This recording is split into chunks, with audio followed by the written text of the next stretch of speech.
আমরা ভারতকে আমরা বলছি আপনারা সতর্ক হন। আপনারা যদি মনে করে থাকেন যে বাংলাদেশের এই যে রাষ্ট্র সংস্কারের কাজ সেটিকে ব্যাহত করার জন্য আপনারা আমাদেরকে এভাবে মানুষকে সংকটকালীন সময়ের মধ্যে পড়বেন, আপনারা চিকেন নেকের কথা ভুলে যাবেন না।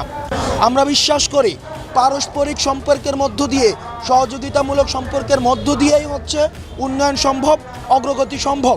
কিন্তু আপনারা আমাদেরকে যেভাবে ট্রিটমেন্ট দিবেন ঠিক একইভাবে আপনারাও ট্রিটমেন্টের পাওয়ার জন্য প্রস্তুত হন।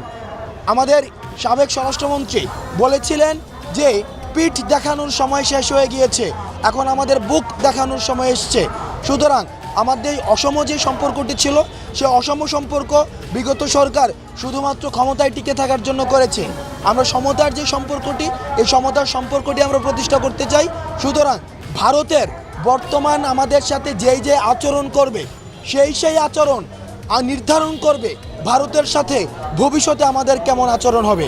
ভারতের প্রত্যেকটি আচরণ, বর্তমানের আচরণ আমাদের ভবিষ্যতের ভারত বাংলাদেশের আচরণ নির্ধারণ করবে।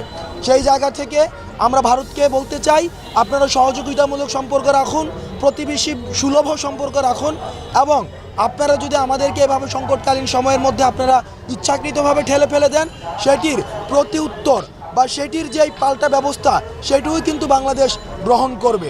এবং আমি সর্বশেষ আহ্বান জানাবো আমাদের জয়েন্ট কোলাবোরেটিভ ভেঞ্চারের সর্বাধিক যে গুরুত্বপূর্ণ জায়গাটি সেটি হচ্ছে রেস্কিউ কার্যক্রমটি করা। কারণ ফেনীতে যে বন্যা পরিস্থিতির সৃষ্টি হয়েছে সেটি আমাদের পূর্ব অভিজ্ঞতা নেই, আমাদের যারা তিন বাহিনীরও রয়েছে যারা তাদেরও পূর্ব অভিজ্ঞতা নেই। সেই জায়গা থেকে আমাদের সবারই প্রয়োজন বর্তমানে রেস্কিউ কার্যক্রম করা।